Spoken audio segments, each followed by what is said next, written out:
Hellcat.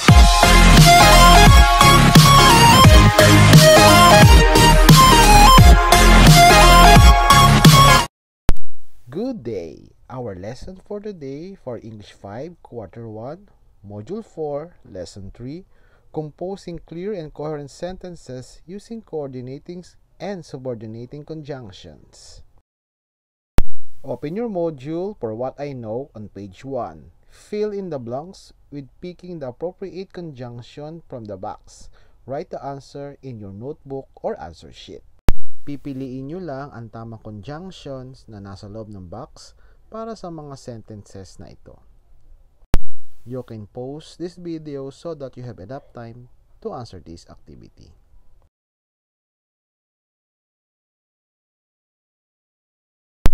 For the activity 2, combine the sentences into one by using correct coordinating or subordinating conjunctions. Kahit anong conjunction na coordinating o subordinating ay maaari ninyong gamitin. Maaari mong ihinto ang video na ito para magkaroon ka ng oras sa pagsasagot. And now, we are going to learn about coordinating conjunctions and subordinating conjunction. Please listen attentively. A conjunction is a word or words used to connect two clauses together. Hello, grammarians. All right, today I want to start talking about conjunctions. And conjunctions are this part of speech that has a very particular function in English. And what it does, conjunctions unite words, phrases, and clauses. Let me show you an example. So if you want to talk about two things, you could say peanut butter and jelly. Or if I were going to paraphrase Eddie Izzard, I might offer you the choice of cake or death. You could also describe something as being sad, but true. And these three are the most commonly used conjunctions. Because I would be remiss if I didn't mention the seminal conjunction song that got me into the grammar game in the first place, Conjunction Junction, which I think was written by Jack Sheldon, or performed by Jack Sheldon in like 1973. Schoolhouse Rock. It's great. Look it up. But what I'm going to talk about today is a mnemonic or a memory aid called fanboys. You may have heard this before, fanboys. And this is how we remember the coordinating conjunctions. And you don't need to worry about the name coordinating conjunctions. We'll get to that later. For now, just remember fanboys. For, and, nor, but, or, yet, and so. Fanboys. We'll go through how each one of these are used over the next screen. Follow me downstairs. And then. So we've got for, and, nor, but, or, yet, and so. And each of them have a different basic function. So let's review them. For has this connotation, you can use it the way you would use a word like since or because, as in, I do not eat buttons, for they are not food. You can see I'm combining these two little sentences using the word for. We're using this for to explain my reasoning. I do not eat buttons because they are not food. And for is a simpler way to express that. The conjunction and, very elemental, very important conjunction, combines one thing with another, as in, the kangaroo robbed the bank and torched the saloon. Rather, a criminal kangaroo. And you can see we're using and to combine these two ideas. Right? We're saying, this thing happened, this thing also happened, they happened together. Nor is similar to and, but we use it to combine untrue things. We use it to express negation. So if I were going to talk about an angry tree spirit, for example, just to pull an example out of a hat, I could say, she won't leave her tree, nor will she speak with humans. We use but to express exceptions, as in, we used every building material but chewing gum. Right, chewing gum is the exception to every building material. We use or as a conjunction to choose between options. As in, would you rather have a pet bear or a pet giraffe? We ask the hard questions in Khan Academy. Yet is kind of like but, except that we use it to express unexpected things. So I'm just going to write, to the contrary. As if I were Sherlock Holmes hollering at a confused Watson. And to the contrary, my good man Watson. This is how we use yet. I'll show you. I want to leave, yet I cannot. So it sets up this kind of push and pull dynamic in a sentence is what yet does. We set the expectation, I want to leave, and yet here's the unexpected, what I'd say an ironic part, yet I cannot. I want to leave, but unfortunately, or but unexpectedly. When you would say but unexpectedly, just use yet. And finally, the last part of fanboys, so shows consequences. Dougal was allergic to sheep, so he skipped the wool festival. Right, so we're trying to set up that as a consequence of the first clause, Dougal being allergic to sheep, the thing that follows is because of that, he decided to skip the wool festival. This is fanboys, for, and, nor, but, or, yet, so. These are all covered in the exercises.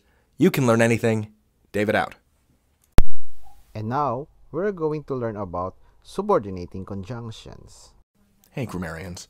Today, let's start talking about subordinating conjunctions. Words like although, and after, and because.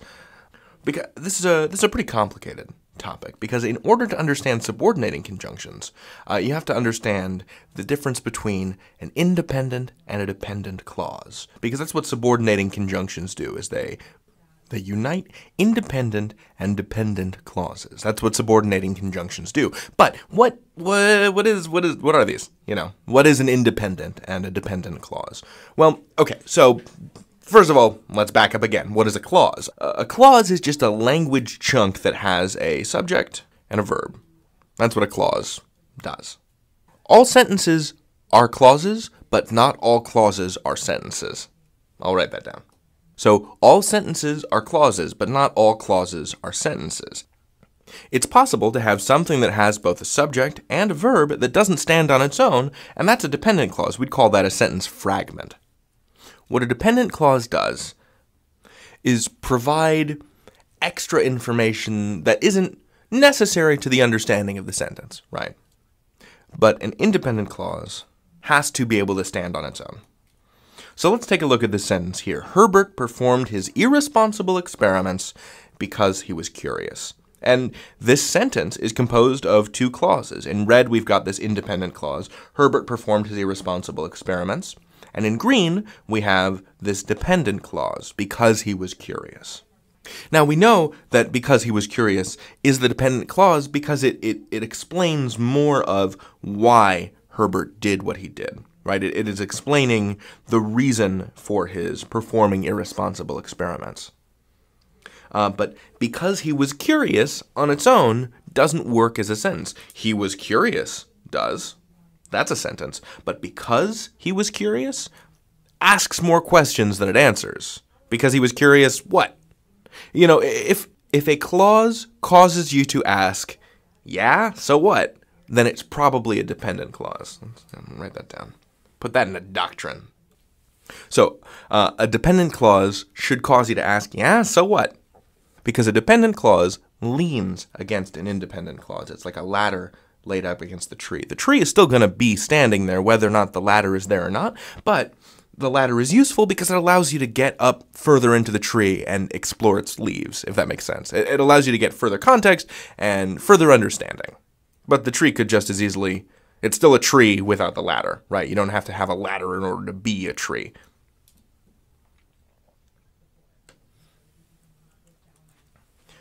All right, so another thing about the difference between a coordinating and a subordinating conjunction is that coordinating conjunctions only unite independent clauses with each other. Which means any sentence that has a coordinating conjunction like but or anything else in fanboys, which is for, and, nor, but, or, yet, so, right, can be separated into two sentences, two separate sentences. Look at this. So, Jimothy liked to wash the dishes, but Beckany preferred to sweep the floor. Now, these can each be their own sentences. Jimothy liked to wash the dishes, Beckany preferred to sweep the floor. We can combine these if we want to, and we have. Whereas this subordinating conjunction sentence that begins with although cannot be separated into two sentences. Although she loved Sir Reginald, Lady Penelope hated his pranks. So Lady Penelope hated his pranks, that's a sentence. Although she loved Sir Reginald, that's not a sentence. This is a dependent clause. So this can be split. This cannot be split. Because although she loved Sir Reginald doesn't stand on its own, it just grants additional context and detail to the fact that Lady Penelope hated Sir Reginald's pranks. So with that in mind, here are some of the most common subordinating conjunctions in English. And some of these you might recognize as being adverbs or prepositions in other contexts, but you can also use them to unite dependent and independent clauses. So here we go. After, although, as if, because, before, even if, even though, if only, like, rather than, since, that, though, unless, until, when, where, whereas, wherever, whether, which, and while. All of these words have the power to unite independent and dependent clauses. You may notice some of them, like after and before, are prepositions. They can be used in many ways. English is complicated, but I am confident that you can figure this out because you can learn anything. These are some of the subordinating conjunctions of English. David out. Open your module on page 8 for what's more. Match the main clause in column A with the subordinating clause in column B. Write only the letter in your answer sheet. Sagot lang ang isusulat sa inyong notebook or answer sheet. For the activity 2, match the main clause in column A with the correct subordinating conjunction and subordinating clause in column B. Answer lang din or letter ang isasagot sa inyong mga notebook or answer sheet. Maaari mong i-post ang video na ito for you to have enough time to answer this activity. Read and understand what I have learned. Basahin at intindihin ang what I have learned. Open your module on page 9 for what I can do. Find the conjunction used in the following sentences. Write them in your notebook. Hahanapin nyo lang yung conjunction na ginamit sa mga pangungusap na ito. Isusulat sa notebook ang mga conjunction na ginamit na makikita nyo sa bawat sentence. For example, in sentence number 1, Maria swims like a shark, for she swims very fast. Alin kaya dito ang conjunction na ginamit? Isulat mo sa iyong answer sheet o sa iyong notebook. You can pause this video so that you will have enough time to answer this activity. Maaari mong ihinto ang video na ito para makapagsagot ka sa activity na ito.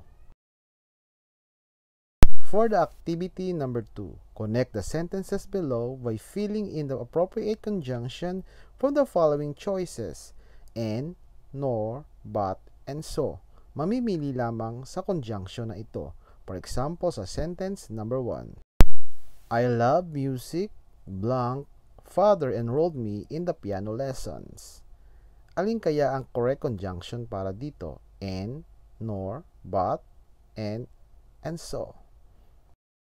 You can pause this video so that you have enough time to answer this activity.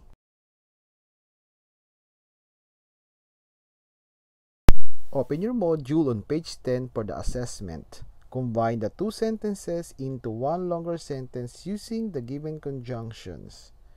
For example, sa number 1, LeBron James is an NBA player. Kevin Durant is an NBA player too. Ang conjunction natin gagamitin ay and. Iko-combine natin silang dalawa. Magiging LeBron James and Kevin Durant are NBA players. Pansinin ninyo, hindi lang basta nilagay ang N sa gitna ng dalawang sentences.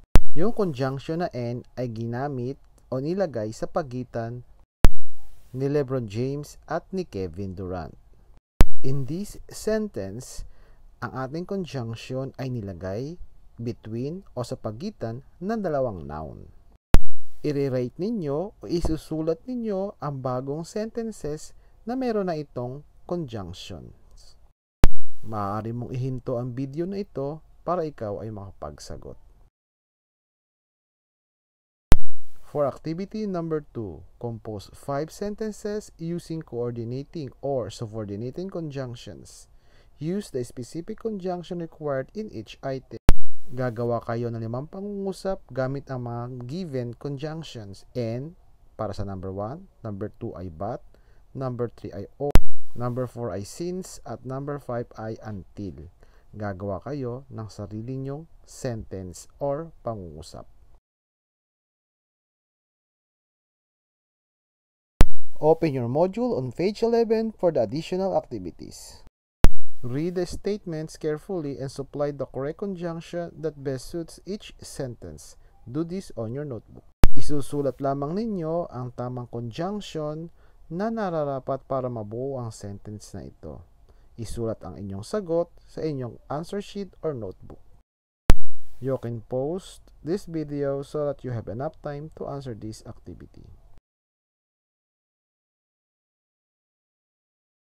Narito naman ang keto correction para ma-check ninyo ang inyong mga gawa.